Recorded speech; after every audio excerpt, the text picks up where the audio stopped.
Hello everyone, history host में आपका स्वागत है।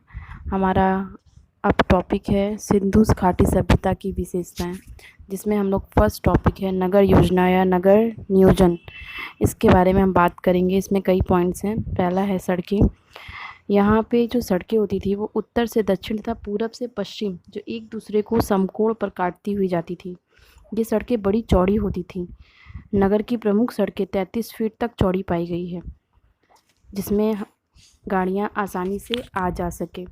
ये सड़कें कच्ची हैं, इन्हें पक्की बनाने का कोई प्रयास नहीं किया गया था। इन सड़कों के किनारे नालियों का भी प्रबंध था, जिससे बरसात के दिनों में नालियों में से बहता पानी पास हो सके। इसके अलावा भवन निर्माण। सड़क के दोनों किनारों पर बड़े बड़े मकान होते थे जो पक्के ईंटों के बने होते थे।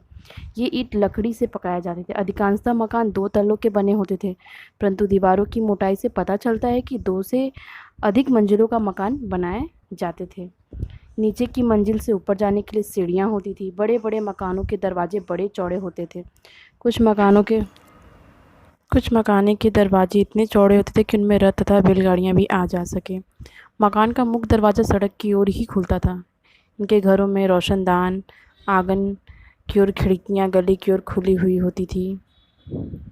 नालियों का प्रबंध भी था, जिसमें मैले जल को बाहर ले जाने के लिए नालियों का प्रबंध किया गया था। नालियाँ भी पक्की ईंटों से बनी हुई थी। इसके अलावा विशाल स्नानागार था जो मोहनजोदड़ो में था। इसका क्षेत्रफल 180 फीट लंबा, 108 फीट चौड़ा था। इसकी जलकुंड 54 मीटर लंबा, 33 फीट चौड़ा और 3 मीटर गहरी था। पूरा स्नानागार पक्की ईंटों का बना होता है। ये जहाँ तक हम लोग को लगता है, ये समूह में स्नान करने के लिए ऐसा स्नानागार बनाया गया था, जिसे हम हमाम भी बोलते हैं। यहाँ विशाल अन्नागार भी पाए गए हैं। ये हड़प्पा में था।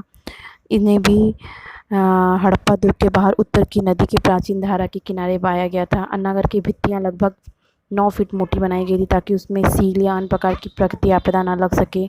यह अन्नागार पक्की ईंटों का बना हुआ था।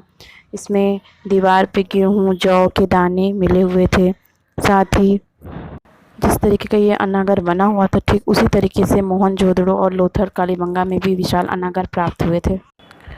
नगर की सुरक्षा का प्रबंध। खुदाई से पता चला था कि नगरों को सुरक्षित रखने के लिए लोग नगर के चारों ओर खाई का तथा दीवार का प्रबंध करते थे।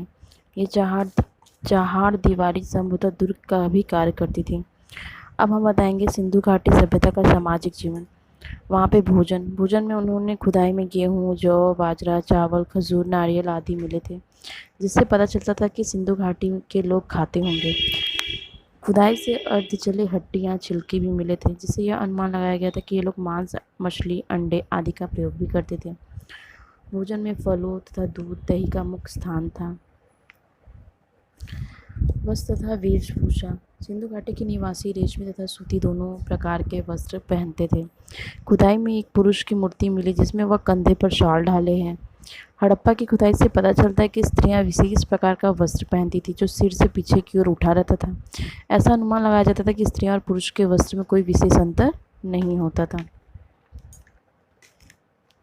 आभूषण में भी वो लोग करधनी हार हसली नथुनी कान में बलियां पैरों में पायल धारण करते थे। श्रृंगार में उन्होंने स्त्री भी श्रृंगार करती थी और पुरुष भी श्रृंगार करते थे। स्त्रियां मुख पर एक विशेष प्रकार का लेप तथा होठों पर लाली लगाती थी और काजल का भी प्रयोग करती थी, और स्त्रियां अनेक प्रकार की चोटियां भी गूंथा करती थी। और इस तरीके का जो ये टॉपिक है ये यहाँ पे समाप्त होता है। अगर आपको ये वीडियो पसंद है तो लाइक शेयर कमेंट और सब्सक्राइब करना ना भूलें। इसके आगे का टॉपिक हम कल बताएंगे। तब तक के लिए थैंक यू, बाय बाय।